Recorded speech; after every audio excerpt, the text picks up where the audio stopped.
Bueno, Celia, para ti, ¿qué significa la palabra salsa? Pues yo tengo mi opinión. Sí, yo sé la tuya. Tú dices que es salsa de tomate, que es salsa de espagueti, y te pones a estar hablando un montón de cosas. Dime la tuya. Bueno, la mía es esta, Tito. Para mí, la salsa es una palabra, nada más, una palabra comercial.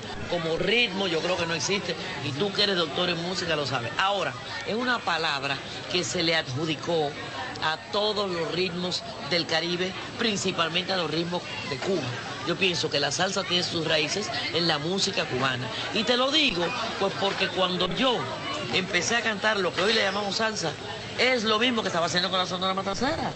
O sea, que si canto La Sopa en Botella, que yo grabé con la Sonora Matancera, vine y grabé con Pacheco, allá era una guaracha y aquí era una salsa. O sea que para mí la salsa es música cubana con nombre nuevo. Chévere.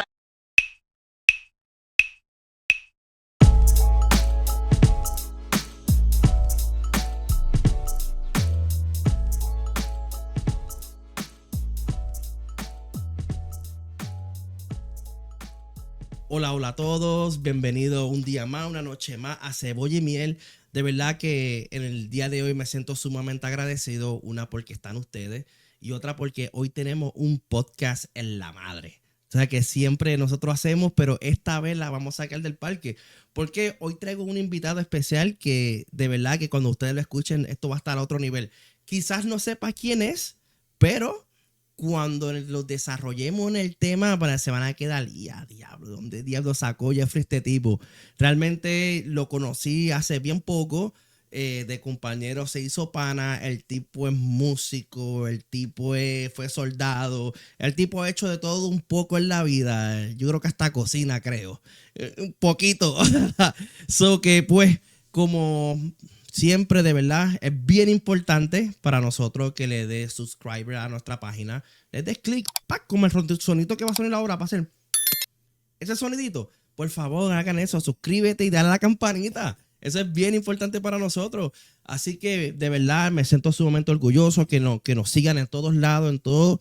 Como siempre, gente, salud para los que pueden. Si están guiando, por favor, no beban. Así que, nada, sin más preámbulo, Víctor, ¿qué es la que hay? ¿Qué es lo que hay? ¿Cómo andan? Gracias por la invitación. Qué rico que estás aquí con nosotros. De verdad que para mí es como que fue un post importante. Estuve detrás de ti, joder. Yo quiero que Víctor esté en el podcast allí conmigo, caramba. Y de verdad que, mano, vamos a entrar en unos temas bien chéveres. Me crié en La Habana. Okay. De muy pequeño fui para La Habana. Soy arquitecto, soy pintor, muralista, caricaturista.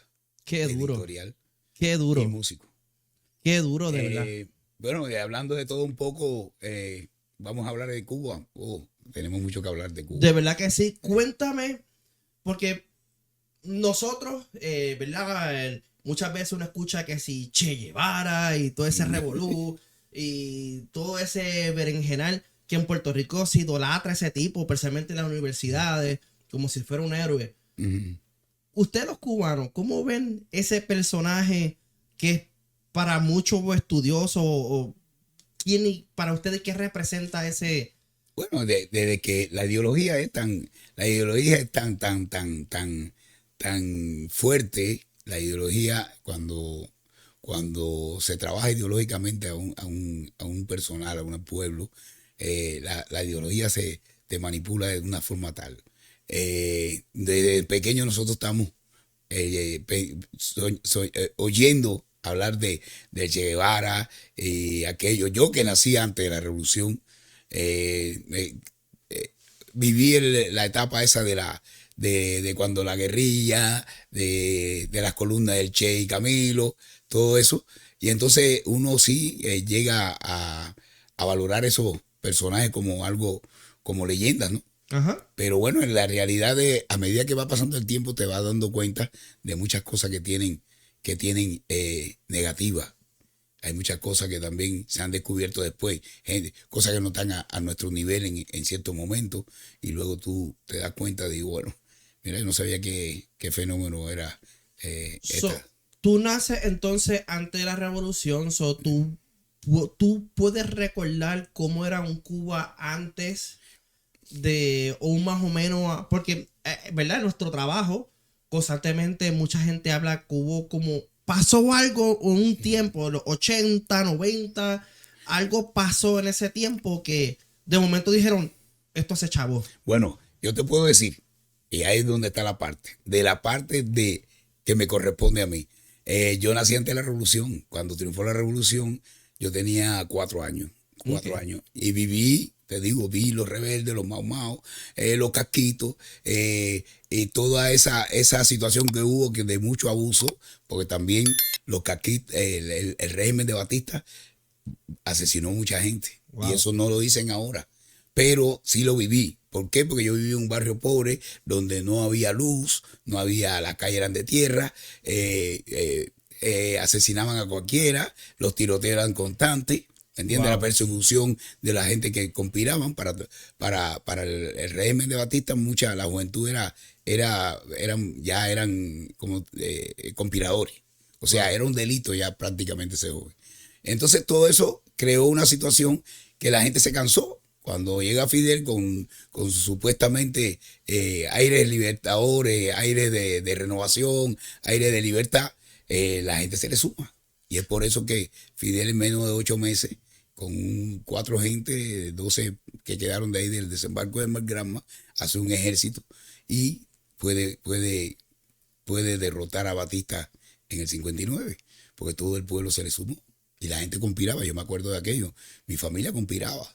Y oían a Radio Rebelde bajito para que no escucharan por ahí. Sí, no, y te sacaban y te mataban. Wow. Y muchas cosas. Muchachos de ahí del barrio que después fueron mártires, precisamente los sacaban de ahí. Eran jóvenes que estaban conspirando. Y pregunta que hago, ¿verdad? Que te hablo así. Estados Unidos, ¿verdad? Mucha gente habla de que si es bloqueo y utiliza muchas palabras como esa. Eso es cierto, o sea. ¿Realmente Estados Unidos hizo un bloqueo para que la gente no comiera? ¿O fue temporal y después fue mala administración? No, el libre bloqueo, el problema más estúpido que hemos visto en todos los tiempos es que tú no te puedes poner con el que te da de comer, ¿no? Y entonces, precisamente la agricultura cubana, que era desarrollada por el azúcar, la caña de azúcar, los centrales, el azúcar se le vendía a Estados Unidos y Cuba dependía de eso. Cuba es un país totalmente agrícola, no era un país industrial. Y entonces, al venir todo el conflicto político de Cuba, Estados Unidos, Fidel Castro y los americanos, y eso empieza a tomar, a crearse problemas. ¿Por qué? Porque, bueno, yo voy a tomar represalia contra ti, tú eres, y tú vas a tomar represalia contra mí.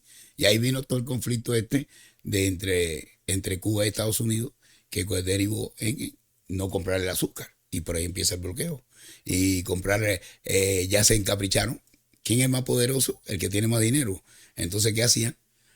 También le vendía, un ejemplo, a la Leyland de Inglaterra, le vendía una guagua a Cuba, y después iba a Estados Unidos y le compraba la fábrica o Leyland.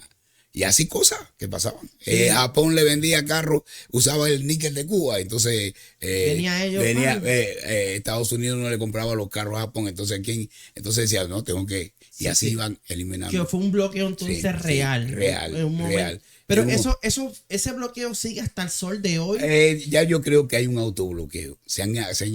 Allá en Cuba se han acostumbrado a decir que todo es por el bloqueo, todo por los americanos.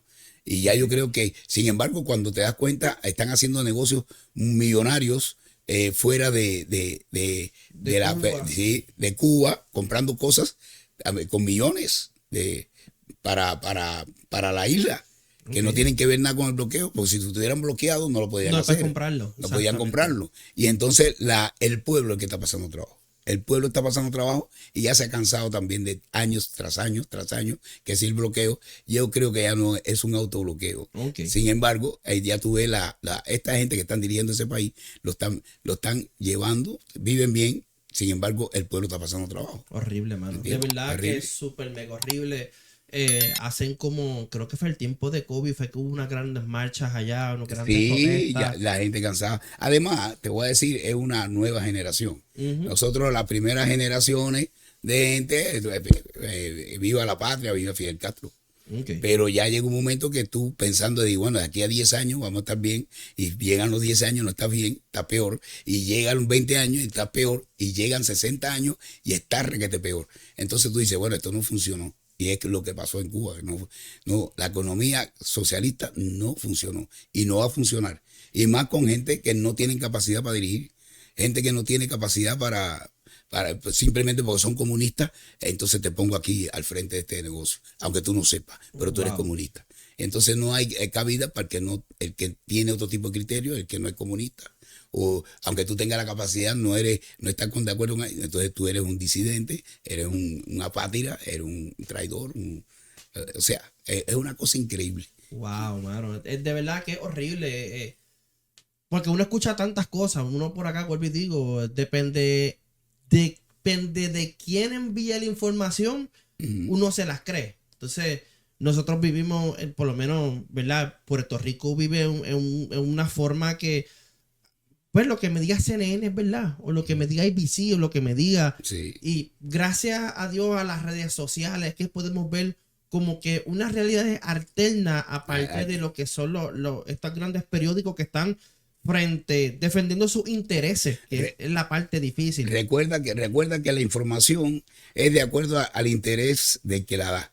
O sea, si hay interés del gobierno de darla de una forma, te convierte en un político. Y entonces yo fui muy político en ese sentido. Además hacía caricaturas políticas y tenía que enfocar, o sea, dar la visión, no solamente el dibujo. El dibujo podía ser muy bueno, pero si tú no sabes mandar el mensaje, entonces no sirve el trabajo. Totalmente. Y yo tenía que hacer, enfocar el mensaje que yo quería.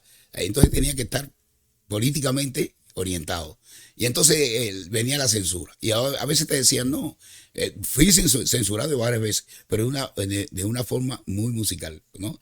No, ve a ver si suaviza un poquito lo que va. Y mira, esto no le cuadra, y entonces vamos a hacerlo así de esta forma. Y entonces te das cuenta que existe el enfoque de llevarte a ti a lo que quieren que diga, a lo que quieren informar. Y hay muchos medios que no te dicen realmente lo que está pasando. Y si te das cuenta cuando empezaron la guerra de Irak y eso, que todos los días era la guerra, y cogieron a los medios y dijeron, no hablen más de la guerra. Seguían muriéndose los soldados y mandando cadáveres para acá, y sin embargo cuando perdió el sentido de la guerra, se acabaron las noticias porque ya afecta al gobierno y no afecta a la gente. Y vamos a hablar de otro tema. Mira, se murió aquel, mira, que ella le pegó cuerno al otro famoso, Brad Pitt se divorció. Esa es la famosa sombra que le dan a la noticia, le dan un matiz de desinformación que no te das cuenta.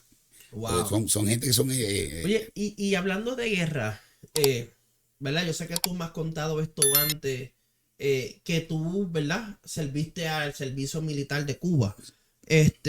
Mi pregunta es, ¿a qué lugares tú fuiste? Y y aparte, ¿cómo fuiste? ¿Cómo Cuba se mete en esos bochinches? O sea, como un país que tiene un bloqueo se mete en ese bochinche.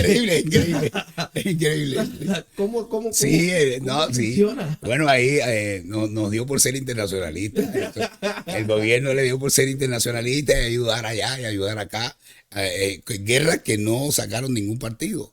No sé con qué objetivo lo hacían, yo no estaba a los niveles de eso.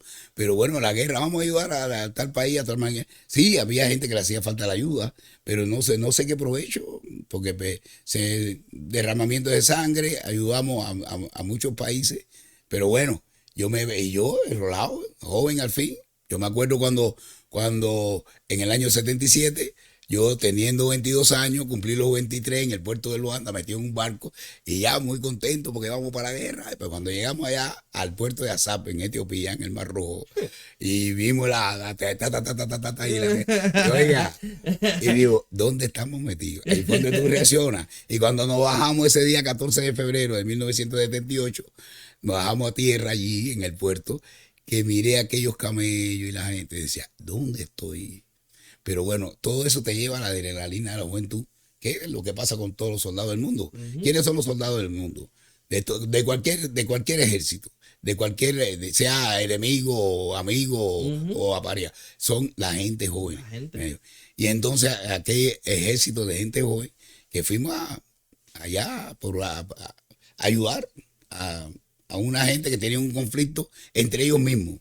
Porque estaban los eritreos, estaban los amaras, o sea, Etiopía, los eritreos pues, discutiendo su territorio, que era Eritrea, y estaban los somalíes por otro lado atacando a Somalia. O sea, un conflicto ahí. Y cuando se formó ya la invasión somalí, también vinieron los sudaneses por el norte y querían, y aquello fue una... Y ustedes como el jamón del bueno, sándwich. sí,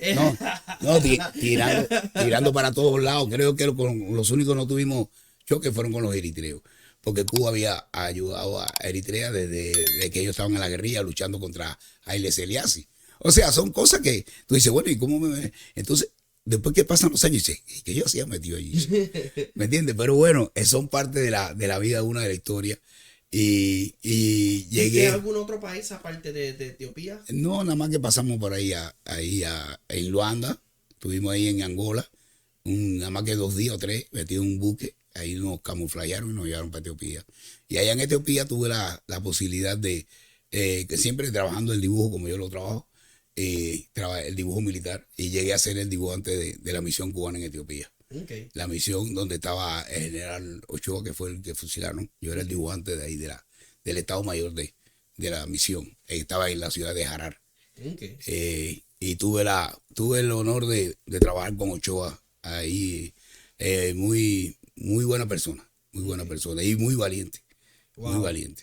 Yo casualmente, todo el mundo que me rodea a mí está en el ejército, literalmente. Mis panas, familia. Un revolución, todo a mí me lo que más, y yo soy cobarde para los tiros y para a mí, hay unos tiros, yo voy para acá, creo que me hace un falda allá, no, a mí no me llaman para esa cuestión, yo no, de verdad, mi respeto porque yo tengo un amigo que ha estado este podcast, como ustedes saben, muchas veces, ya él es una persona ya con 18 años ya en el ejército, ha ido ya a varios países, ya en Medio Oriente, a darse golpes allí. Y él llega para acá, relax. Y uno como que... No, ya llega un momento que... No, y cuando ya tú estás metido en aquello, dices, bueno, ya estoy aquí, ¿qué vas a hacer? Sí, no, yo me acuerdo una vez. Llega un momento que no se siente miedo, te digo. Yo un momento dado quise entrar. Mi madre sabe, yo pasé el ADVA y yo iba para el Navy. Y ese tiempo explotó la guerra de Irak. Y me acuerdo que esa gente me querían dar Villa y Castilla, toma camisa, me dieron celulares. En aquel tiempo los celulares tenían tarjeta de minutos. Sí. Es como ahora, me dieron 500 minutos, que eso era un montón. Mano, pero sentí tanto miedo. Yo dije, para la porra que yo voy para allá a darle tiro a quién. Si esa guerra no la empecé yo. O sea, busquen el que quieren y olvídate de los peces colores. Para mí es bien fuerte el tema de la guerra. No soy fan del... O sea, me gusta el término de guerra, me gusta estudiarla, pero de yo estar allí cuerpo a cuerpo, como lo que tú viviste, o sea, yo no me muero por un tiro, yo muero por la diarrea, muero deshidratado. Papá, olvídate de los peces colores. No. Pero... hablándote un poco, ¿verdad? Quisiera hablar un último tema así de Cuba, porque quiero hablar de música, porque para los que están viendo el podcast, empezamos por Celia Cruz hablando con Tito Puente, pero quería hablarle a ustedes, ¿verdad? El tema de Cuba, porque para mí es un tema sumamente importante, porque nadie sabe lo que pasa en Cuba y hay muchas preguntas que voy a picar, ¿verdad? Pero quisiera dar otra pregunta más. Y es que, ¿cómo es la medicina en Cuba? Porque a nosotros nos venden la historia de que Cuba tiene los mejores médicos y tiene la mejor medicina.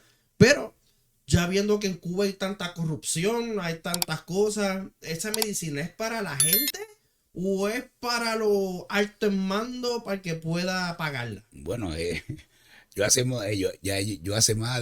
casi más de 30 años que estoy aquí. La medicina... no sé cómo se está manejando ahora. Pero más o te menos. te voy a decir, pero sí existen un ejemplo, el famoso CIMEC ese, que es un hospital de alto rendimiento, un hospital donde están los mejores especialistas, que es donde van los dirigentes. Ok. Eso es sabido por todo el mundo. Y entonces están los otros centros docentes que también la gente va. Pero ¿cuál es el gran problema de Cuba? La escasez de medicamentos, la escasez No, por eso el por trasiego. eso quería preguntar. Hay gente que se lleva los medicamentos y los revende. O sea, esa forma de, Es sobrevivencia. de Pienso sobrevivir. que es sobrevivencia cuando tú lo que te gana es un chavito nada más al día. Sí, pero indiscutiblemente sí son buenos los doctores. Son Y buenos. recuerdo cuando Camarioca fue el primer éxodo que hubo de cubanos que fueron de los médicos, que se exhortó a los médicos que dejaran a Cuba y se quedó Cuba sin médicos. Entonces me acuerdo que Fidel dijo, voy a hacer de Cuba una potencia médica. Y fue cuando empezó a hacer todas las escuelas estas de medicina. Y entonces la gente... Eso es una realidad. Sí, eso fue una realidad. Una realidad. Una realidad porque eran los pocos médicos que habían en Cuba, se fueron. Wow. Y entonces se quedó aquello y él se enfrascó en eso. Wow. Y son cosas.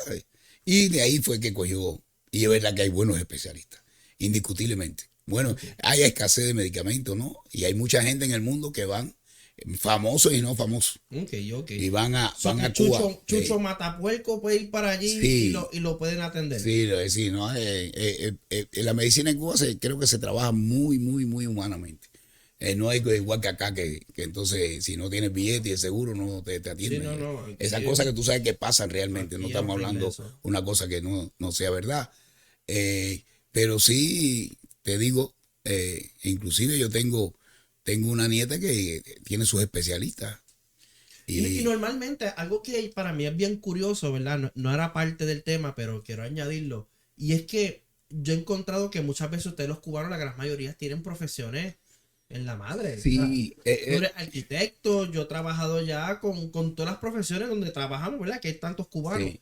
Un montón de profesiones y uno acá como que, diablo, mano. Sí, no, es una cosa, bueno, no sé ahora, te digo, no puedo hablarte de estos 30 años de para acá, porque Ajá. sí, como quiera que sea, hay gente que no le gusta estudiar, pero sí hubo la posibilidad de estudiar. Te dieron la posibilidad de que te obligaban a ir a la escuela y tenías que estudiar. Y eso creó una generación de cubanos que se preparó y está preparado, y es lo que le pasa en Cuba, ¿no? Mucho, te topa uno ahí que tú lo ves así, aunque sea bailando en una fiesta, y puede ser Sí, un abogado. profesional. Es abogado, es Un fiscal. profesional. Y no sé cómo Sí, que. sí. Y te sabe un montón de ley. Porque Sí. me ha pasado. O sea, yo que aquí en Arizona he encontrado que hay una gran concentración de verdad de cubanos. Y no es que te digan que son, no es que te saben Sí. contra un dentista. ¿no? Y Mira, además, que lo y otro. además, no sé, sí he visto que en los cubanos no se vive esa supremacía de que yo soy un profesionista o un profesional, Ajá. el don fulano, el licenciado Mengano. Nosotros somos tan naturales que sí, bueno, yo puedo ser cosmonauta y soy tan sencillo como tú que eres, no sé, periodista. Ujú. Y eso me gusta porque yo pienso que todo el mundo puede, tiene la capacidad de trabajar o estudiar lo que quiera. Eso está espectacular. Y Y- pregunta, discúlpame. ¿Cómo, por qué o cómo tú decidiste venir para acá? O sea, ¿cómo tú llegaste? ¿Cómo tú dijiste un día, voy para Estados Unidos? Bueno, el proceso viene porque ya está viendo que la escasez. Primeramente, te voy a decir, esa primera gente que se fueron eran los gusanos y a los apátridas, los contrarrevolucionarios. Pero cuando ya el zapato apretó, que pudieron volver a Cuba, ya no se llamaban así. Ya se le decía la gente de la comunidad en el exterior, porque eran los que llevaban los billetes. Ok. O sea, hay un tratamiento hipócrita a esa gente que antes, cuando se fueron eran unos gusanos y eran la escoria y eran no sé qué. Cuando ya vuelven con billetes, entonces son la gente de la comunidad cubana en el sí, exterior. sí. Que yo me sorprendí. Porque bueno, yo era medio comunistoide también, porque yo creyendo en aquello, pero bueno, yo digo, bueno, No, pero eso no crece. sí, entonces digo yo, ven acá, pero aquella gente que es eso, ahora precisamente Ahora son son los héroes. son los privilegiados que eso. Y entonces la gente que tenía un poquito de más de posibilidad era la gente, que esa gente le mandaban dinero. Ok. Porque yo que vivía allá en Cuba, que trabajaba y tenía una profesión y me reventaba, no tenía la posibilidad de que alguien me mandara un dólar. Y entonces pasaba trabajo para resolver lo mío. Entonces yo dije, un buen día digo, coño, pero esto no está bien. Yo digo, no. Y llega un momento que empiezas a entender las cosas. Y un día me empezó digo, no, me voy. Y me voy, empecé a preparar Claro, había que hacer todo muy secreto. Empecé a diseñar una balsa. Fue por mal. Normal. Empecé a diseñar una Diablo. balsa, pues ya Para- mis años, Diablo. mis años mis años en el ejército, imagínate dibujando los medios del enemigo, supuestamente, acá en Estados Unidos, los catamarán, que allá no se veían, todo eso, las embarcaciones, el cohete el Challenger que fue todas esas cosas. Y digo, bueno, yo puedo hacer un catamarán con tanque 55 galones. Y ahí fue mi idea de decir, y empecé a hacer mi diseño. No me tardé mucho, pero hice mi diseño y dije, bueno, ¿cómo lo construimos? A escondida. Y empezamos a hacer piezas y Brother, son con 127, 140 millas de Cuba a no, Florida. 90 millas, 90 millas. 90 millas. 90 millas.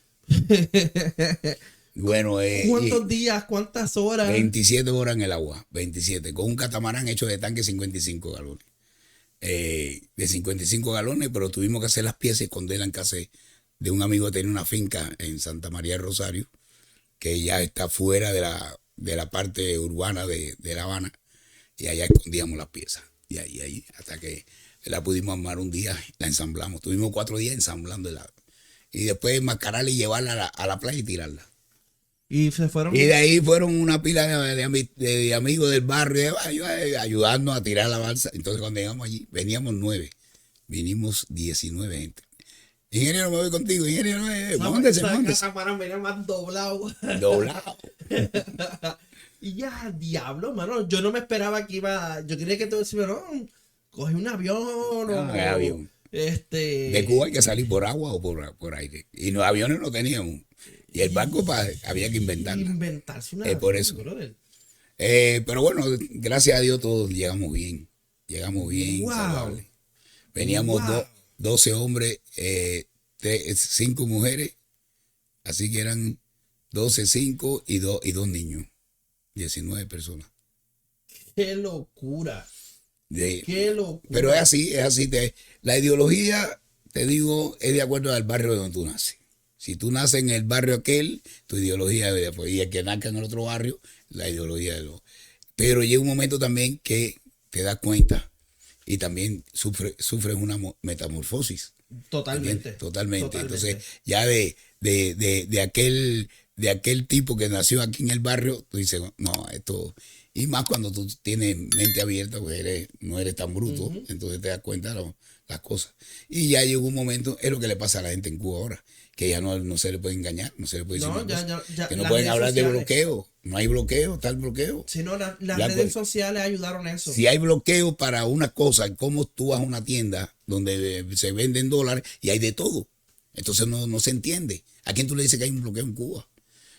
Ahora, si tú no tienes dólares, no comes. Si no tienes divisa, o no, y entonces lo que pasa en Cuba, hay bloqueo. Tú vas a buscar un pedazo de carne en puerco y dices, no, porque hay bloqueo. No te dan, porque oye, vas al supermercado y está lleno de cosas. Tú sabes que esa historia que tú estás hablando nos pasa a nosotros los puertorriqueños en otro punto de vista. No necesariamente de lo mismo, pero, por ejemplo, tú sabes que Puerto Rico está pasando por una crisis económica grande. Sí. Y siempre los políticos dicen, no, esta crisis es porque no somos estadidad, no somos un estado. Y como no somos estado, no tenemos los mismos beneficios. Entonces, yo me acuerdo que, entonces, para colmo, como un momento dado, en los años 60 y 70 y 80, los puertorriqueños fueron a los Estados Unidos a buscar mejor economía. Sí. Que de eso también vamos a hablar porque vamos a hablar de música, aunque estamos hablando un poquito de esto. Pero cuando muchas veces regresan, esa gente dice, no, Estados Unidos hay una economía grande. Es verdad, mira. Y Puerto Rico hay que hacerlo estado porque está mejor. Pero cuando pasan los años, se dan cuenta la gente como que, ven acá. Nuestro problema no es porque el problema es porque no somos estado. Es porque hay mala administración. El Estado no te crear una deuda de 72 billones de dólares. Billones con B. Sí. Que le debía a Puerto Rico a yo no sé a cuánto hijuela por ahí. Y literalmente hicieron una deuda inconstitucional que le hicieron legal. O sea, los políticos, mientras que te la roban, te dicen ahora lo obligan al pueblo a que paguen. Sí. O sea, le dicen, ok, yo me robé el dinero. De verdad, perdón por robarme el dinero. Ahora vamos a subir los taxes. Sí, Vamos a subir la luz, el agua, todo. Y ustedes pagan la deuda. Porque si no, no vamos a quedar sin Puerto Rico. O sea, pero ¿cómo va a ser no va a quedar sin Puerto Rico? Vamos a hacer algo. Voy a eliminar 50 billones de dólares. Porque yo tengo 30 billones en efectivo, que se lo vamos a regalar a ellos para que nos renegocian la deuda. Entonces los 22 billones de dólares nos las dejamos para nosotros y ustedes la pagan en 50 años. Sí, sí. Más intereses.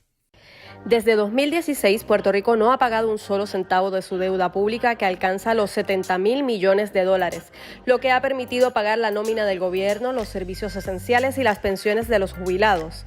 La ley federal Promesa ha permitido que Puerto Rico no tenga que pagar entre 2.400 a 4.000 millones de dólares anuales, pero el proceso de reorganización de su deuda ha costado que el gobierno no pueda acudir a los mercados para pedir financiamiento y desarrollar obra pública. La Junta de Supervisión Fiscal tiene que presentar un plan de ajuste de la deuda ante la jueza federal Laura Taylor Swain, con la nueva realidad económica de Puerto Rico tras la pandemia de COVID-19. Luego de varios acuerdos como el de COFINA, el Banco Gubernamental de Fomento y la Autoridad de Acueductos y Alcantarillados, Puerto Rico tiene que empezar a pagar 35,000 millones de lo que resta de la deuda. A juicio del ex juez del Tribunal de Quiebras, Gerardo Carlo Altieri, es posible que se extienda el término para presentar un plan de ajuste de la deuda para Puerto Rico. Yo creo que este caso va a terminar en el 2022. Cuando digo terminar, quiero decir que se va a aprobar, se va a confirmar un plan para el 2022, porque el tribunal ya está empujando y lo que estamos esperando verdaderamente es el resultado de una negociación que se está llevando a cabo entre los abogados de la Junta y los asesores de la Junta y los bonistas en este momento. Reestructurar la deuda de Puerto Rico es una tarea compleja que conlleva tratar de llegar a un consenso entre las diversas clases de acreedores, y Puerto Rico tiene por lo menos 165,000 acreedores.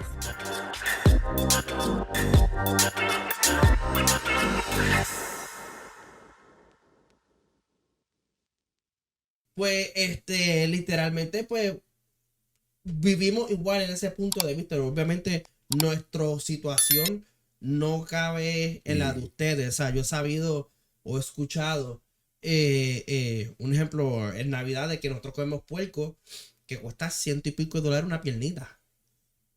Sí. O sea, no tiene sentido. Y pues, la política es así. Quiero cambiar de tema completamente, ¿verdad? Lo de Cuba, eso va a ser un podcast aparte. Podemos tirar más allá. Aquí venimos a hablar de música. La música. Vimos a Celia Cruz teniendo una conversación con Tito Puente. Ella dice que la salsa es como una palabra de moda. En el siglo XXI diría una palabra fancy, algo simplemente para poner una etiqueta a algo. Algo, sí, precisamente. ¿Qué es la salsa? ¿A qué tú le llamas salsa?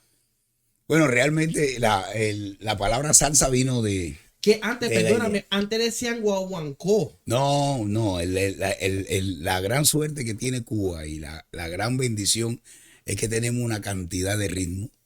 Vamos a decir, si ya vamos a la parte africana o afrocubana, ahí donde viene el guaguancó, la rumba, la jiribilla, el yambú, todo es percutivo, todo es con tambores. Y todo eso después se funde con los otros ritmos, el mambo, el cha-cha-cha. O sea, todas esas cosas vienen desde el tiempo de la esclavitud. Al negro africano esclavo se le dio la oportunidad de que practicaran su religión, su música, precisamente para que estuvieran contentos, para que pudieran producir más.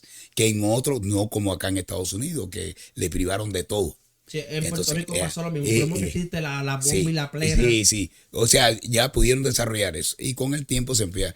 Los colonos españoles, los franceses que vinieron en el siglo XVII a recalar a Cuba, entonces empezaron a fusionar entre la música negra y la música europea, se empezó a fusionar y vinieron todos estos ritmos de...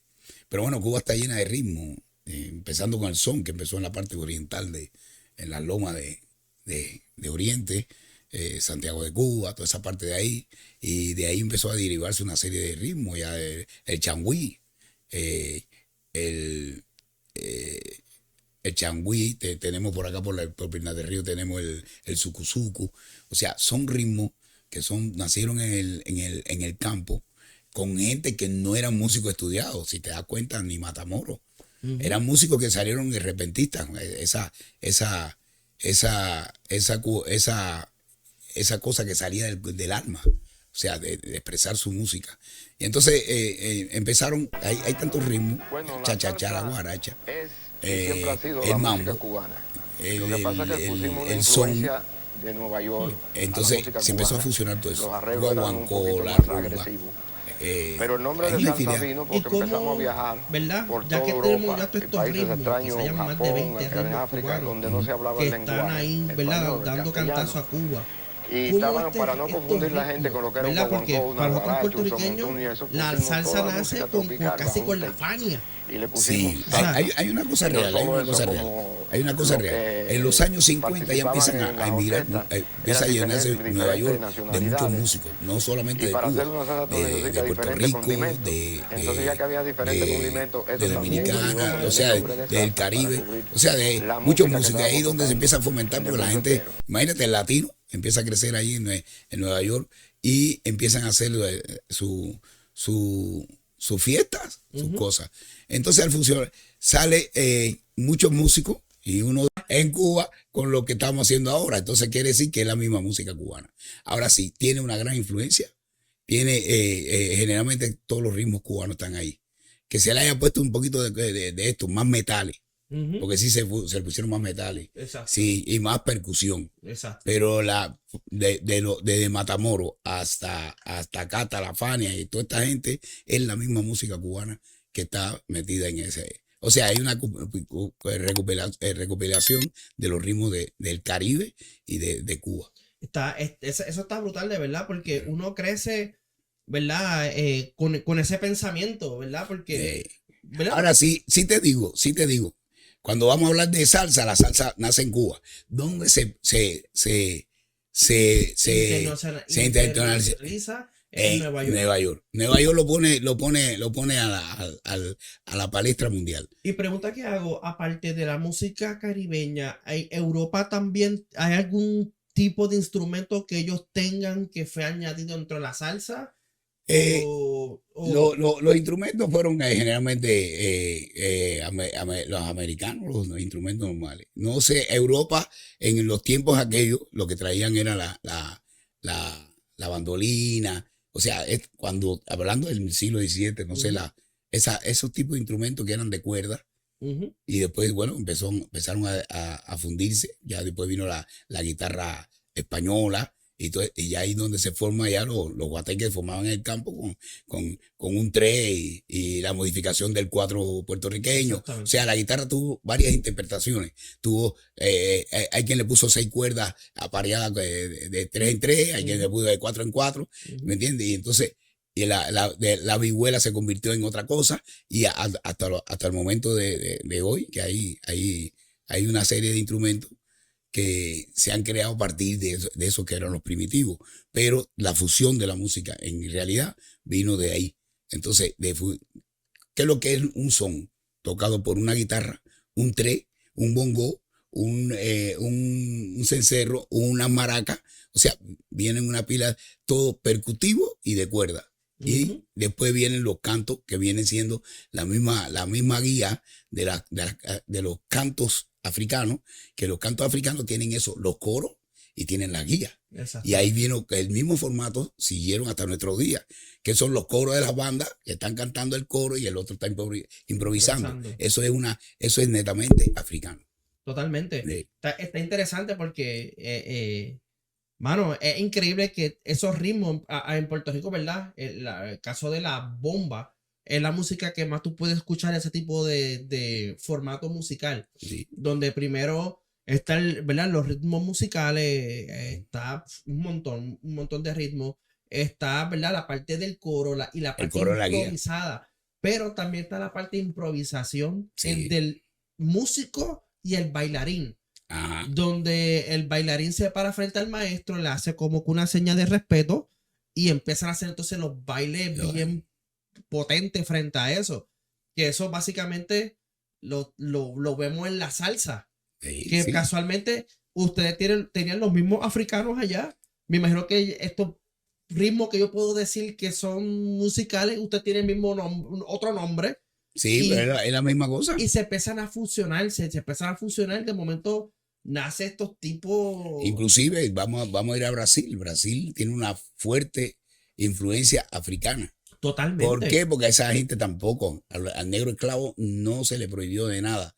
Cuba tiene esa fuerte, Puerto Rico tiene esa tradición. Colombia. Esa salsa de Colombia. Precisamente. La salsa colombiana es también una derivación de la música cubana. Está el son de Cali, que precisamente es un son tocado como se toca. En Cuba evolucionó la música cubana hasta nuestros días. Están ahora con la famosa timba, que no es más que si te ven ahí son ritmos muy, muy rápidos. Pero lo que es el son, como se tocaba, y el son como surgió, es el son de Cali. Vamos a ver el formato de lo que era el bajo, la base, piano, bajo, cómo se tocaba. Entonces, o sea, hay mucha influencia de la música cubana y mucha recopilación. Cada cual ha puesto su granito de arena, ¿me entiendes? Pero es una cosa. Y entonces la salsa, el baile de la salsa es el baile que se Totalmente. Y yo he visto, para este podcast, vi varios videos sobre este tema.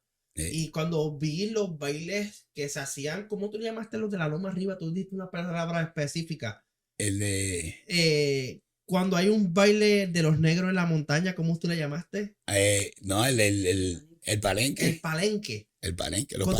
Los palenques eran aldeas que hacían ellos en lo intrincado de la selva. O sea, todos los negros huían de las plantaciones y hacían su palenque. Cuando tuve un palenque y ve los ritmos bailados del palenque, es salsa, papá. Sí, hay una cosa interesante. Yo en mi estadía en África tuve la oportunidad de ver en el tercer aniversario de la Revolución Etíope, llevaron como 30 tribus de diferentes, había muchas nacionalidades dentro y yo quisiera que parecían coreografías de altas academias de baile. Y en la actualidad, ahora que hay videos de los niños bailando en las aldeas, te das cuenta, una coreografía que tú dices, no, increíble. O sea, que esa expresión corporal la traemos de África. Esa expresión, ese baile con sandunga, movimiento, eso es africano totalmente.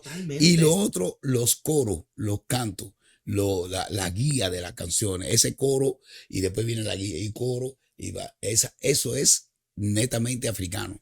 Y ya llegó la evolución, se incorporaron otros ritmos y se sigue manteniendo ese formato. Está brutal, de verdad, está brutal. Y a mí me encanta esto porque, ¿verdad? Yo crecí como músico, pero en el caso de Puerto Rico, a nosotros, como pasamos por diferentes, voy a llamarles revoluciones, o sea que España nos regala a Estados Unidos para entrar en guerra. Estados Unidos no entra a Puerto Rico hasta que no escucha que hay un gobernador en Puerto Rico, y dijeron, ¿un qué? Papá, Puerto Rico tuvo un bombardeado por 12 días, día y noche tirando bombas hasta que el gobernador dijo, hablamos, gente, yo no soy gobernador nada. Era mentira. Estados Unidos trató de quitarle a nosotros la identidad de puertorriqueño. No querían soltarnos por cuestiones de guerra, porque Puerto Rico es un lugar estratégicamente bueno, aunque Cuba es mejor, para Estados Unidos es mejor. Por eso que Estados Unidos ha tratado una y mil veces de derrocar a los gobiernos y nunca han podido. Pues Estados Unidos dijo, pues ya que no podemos con los cubanos, pero vayamos a los puertorriqueños, que allá sí son cobardes, allá no pelean. y fueron allá y hicieron estrago de tal manera, cuando tú buscas los tatarabuelos de personas de mi generación, esas personas hablan inglés. Porque en aquel tiempo, ya Sí. en los 1800 algo, y al principio de los 1900, Puerto Rico solamente se enseñaba inglés en la Sí. escuela. So, estos niños empezaron a crecer como si fueran gringos, pero negritos, para olvidarse de las culturas africanas, que incluso, te voy a decir más, ya para los años 90, cuando ya yo estaba vivo en los 2000, y en los 2000, la cultura africana la ponían como forma de burla. Me acuerdo mucho que hay una canción que decía mataron al negrito bembón, mataron al negrito bembón. Esa canción se ponía en forma de burla, ponían un negro como si fuera santero y dar vueltas y hacer estupideces para literalmente sacarnos de la cultura. O sea, literalmente a Puerto Rico lo quisieron desculturalizar así a la mala, de cogerla así, ustedes Sí. son gringos. Acabar con su identidad. Y acabar completamente. Entonces, yo crezco bajo ese término y de momento me doy cuenta que, mano, ¿de dónde diablos sale esto? La conga. Yo toco bien la conga, toco timbales, toco batería. O sea, ¿cómo esta cosa funciona? Porque veo negros que tocan esto, pero no hay blanquitos tocando conga. Entonces, cuando empiezan, de momento, ese pensamiento cae en mucha gente. Actualmente la bomba en Puerto Rico tiene un crecimiento brutal, ¿verdad? Yo gracias a Dios, porque regresamos a nuestras raíces. Podemos saber de dónde diablos salimos, porque nosotros no somos gringos. O sea, políticamente pues, somos parte de Estados Unidos, no es porque lo quisimos. Es porque nos cayeron bombas por ojo, boca y nariz, hasta incluso en Puerto Rico, la razón que somos parte de Estados Unidos es por la parte militar. De cada 10,000 personas hay un soldado. Sí. Y yo te diría hasta, eso fue una estadística, ¿verdad? Que me la dio el amigo mío, pero yo te diría de cada 100 hay un soldado. Cuando venimos a ver en Puerto Rico hay casi más soldados que civiles. O sea, somos un país altamente militarizado por los Estados Unidos. Eso me di cuenta yo cuando vi la gente de la... Totalmente. En el ejército americano es mucho puertorriqueño. Es mucho puertorriqueño y una cosa espectacular. Y literalmente pues crecimos somos músicos donde muchas veces no sabemos de dónde viene realmente la música. Entonces, a mí me encanta hablar de este tema porque literalmente, mano, la salsa es algo que nos representa. A pesar que es un ritmo totalmente cubano, vemos a muchos puertorriqueños que triunfaron a través de eso. O sea, y no tan solo puertorriqueños, cubanos, también veremos a los panameños como un Rubén. Sí, no, ya hay un problema del latino. Ya. Y cuando pues, vemos entonces muchos países añadiéndose al mismo tema, mano, gracias a que nos dejaron ser nosotros, gracias a que nuestra cultura se preservó, a pesar que fueron esclavos ¿verdad? Esas personas que estuvieron ahí, que muchas veces ni se mezclaron para no perder su cultura. Que sabrá Dios todas las cosas que tuvieron que pasar para tener ese cuerito y hacer ese ritmito y poder de momento enseñarle a tus hijos en secreto, mira, esto se baila así, esto se baila aquí, se baila allá. O sea, está súper espectacular, de verdad. A mí me encanta, ¿verdad? Totalmente el tema ¿verdad? De cómo nació esto. O sea, vemos una Celia Cruz que sale de Cuba, va hacia los Estados Unidos, implanta su imperio. Otra persona más, una Gloria Estefan, que muchas veces se habla más que de Celia, pero está una Gloria Estefan que está por ahí, que corrió el mundo completo. Quizá no tanto salsa. Te digo, bueno, México en ese sentido jugado un papel muy importante. México es si no es el más importante trampolín de las promociones es uno de los más importantes. Es un país de 130 millones de personas. Pero es, bueno, inclusive los artistas españoles han tenido que venir a México para hacerse famosos. Sí. Y entonces, de Cuba, casi todos los artistas tuvieron que pasar por México, los artistas que se hicieron famosos. Como Celia Cruz salió en el momento preciso. Ahí Olga Guillón, Benny Moré, Pérez Prado, Bola de Nieve, Ignacio Villa, o sea, toda esa gente, Vicentico Valdés, toda esa gente triunfaron fuera de Cuba, o sea, se hicieron fuera de Cuba. Celia Cruz ya venía con un nombre, aunque no era muy, pero vino a crecer más bien. Y gracias a ello se internacionalizó más la música cubana, ¿me entiendes? Y entonces cuando ya volvieron a Cuba ya eran, un ejemplo, Vicentico Valdés. Vicentico Valdés fue discriminado porque era negro en la CMQ, cuando él quiso buscar una oportunidad allí, vino para México. Cuando se hizo famoso lo quisieron contratar y se tomó el trabajo de coger un avión, ir allí y decirle, vine simplemente a decirle que no en su casa. O sea, son cosas. Y pero bueno, gracias a eso tenemos una música cubana que ojalá y que los músicos nuevos que estudian mucha armonía y mucha música, no se olviden de esas raíces. Está pasando que muchos músicos nuevos no saben ni conocen a Matamoros. Y eso es triste. De verdad que sí. De verdad que sí. De verdad que. Y es bueno, un ejemplo, podcasts como esto que revive otra vez el nombre de esas personas. Que las personas que están escuchando esto, que tomen el tiempo y que se sienten a dar pausa, a escuchar el nombre, ir a YouTube. Sí, hay mucha información en las redes. Inclusive para todo, cualquier especialidad que tú vayas a estudiar tiene que ver lo que da la antesala de lo que tú estás haciendo. Totalmente, de verdad. Y entonces la música hay que saber de dónde salió, quiénes eran esa gente, y quiénes no sé quién inventó la maraca, una cosa sencilla. Cómo se hizo la maraca, la primera maraca, y esa historia que muchos músicos, te digo, cubanos, que es triste, cubanos, y no son malos músicos, sino es que te dicen, y bueno, ¿y quién es este? Cuando tú le hablas de Machito, un ejemplo, ¿y quién es ese? ¿Y quién es este? Y de Vicentico Valdés, ¿y quién es este? A igual que la clave. La clave, el pa. Eso es clave cubana. Y hay 2 o 3 ritmos, o sea, claves más que hay, que vienen, no sé cómo se llama en Cuba, en Puerto Rico le llaman el cuá, que es el barril que se le da golpe dándole ritmo. Eso es lo que son instrumentos percutivos. Tú puedes tocar cualquier cosa con ellos porque precisamente son los instrumentos de percusión. Totalmente. De verdad que, wow. De verdad me encantó este podcast. De verdad que hemos hablado de todo un poco. Hablamos un poquito de Cuba, hablamos un poquito de música, hablamos de todo un poco. De verdad que... De política. A mí me encanta la política. Yo soy una persona que me encanta mucho el tema de la política. Qué pena que muchas veces no se sabe llevar de la manera correcta, porque la gente lo que le gusta en Puerto Rico le llaman la politiquería y no la política. Le gusta lo que está alrededor de ella, pero no sabe lo que significa lo que se está haciendo.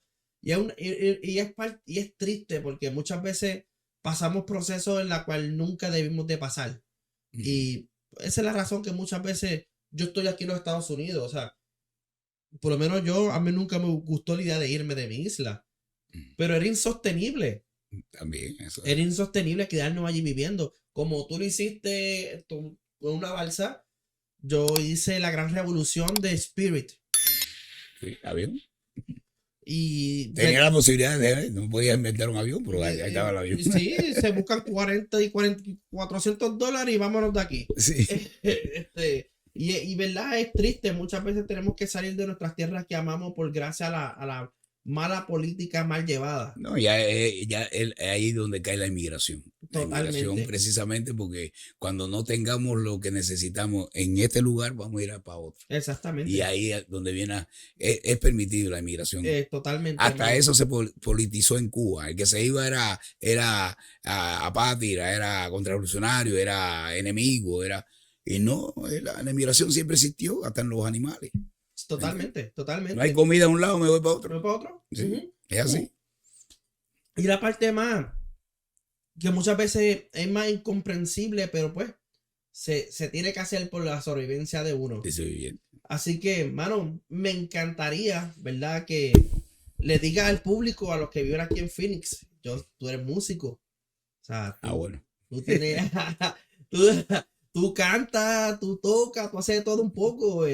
A los que viven en Phoenix, que tengo un buen público aquí, dil dónde tú tocas, dil dónde Bueno, tú estás. estamos ahí en Tapas, Papa Frita. Mucha gente conoce ese restaurante ahí en el downtown de Scottsdale. Lo pueden buscar ahí. Tapas, Papa. Dejaré aquí por aquí abajo la descripción. Y ahí estamos los jueves y los domingos haciendo música.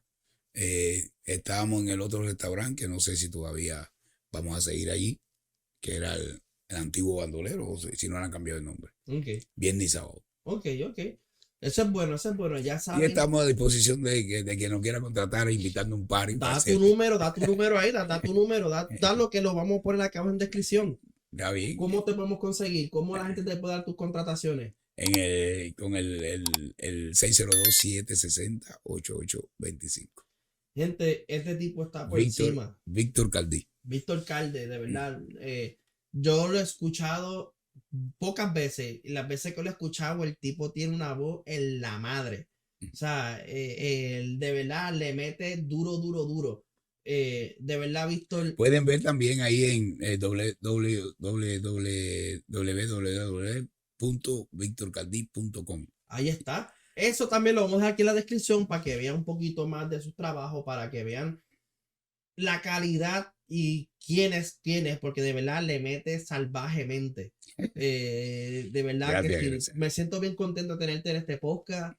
Dios quiera, ¿verdad? Que sigan saliendo para adelante, sigan haciendo 100,000 cosas.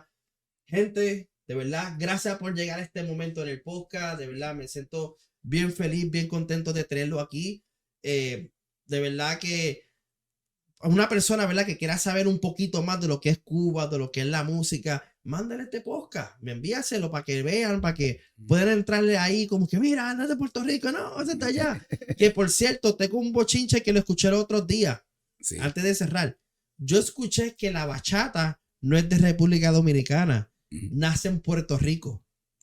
¿Y de dónde usted oyó la bachata por primera vez? ¿De dónde viene su influencia? La bachata, por primera vez, hay gente que no lo creen, pero la bachata se hizo primero en Puerto Rico. ¿Cómo? ¿La bachata es boricua? Sí. Ahí estaba participando ya en el 59. Aquí se comenzó a oír bachata, fue en el 61, con José Manuel Calderón y Rafaelito Encarnación, fueron los primeros. Pero en Puerto Rico, en 59, 58, 59, 60, José Antonio Salamán, que alguien seguro lo conoce de ustedes, no que aunque me digan que yo soy un borracho, que yo estoy perdido de tanto querer. José Miguel Clá, el gallito de Manatí, un disco que llamaba Sálvame de la muerte que me aproxima.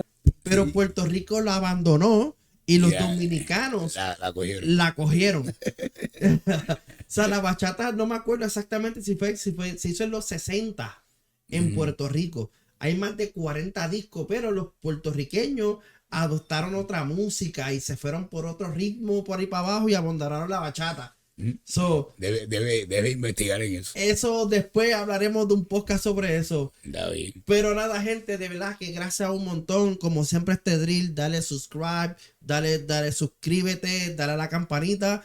De verdad es sumamente importante para nosotros, porque como ustedes saben, para nosotros es bien importante para el algoritmo.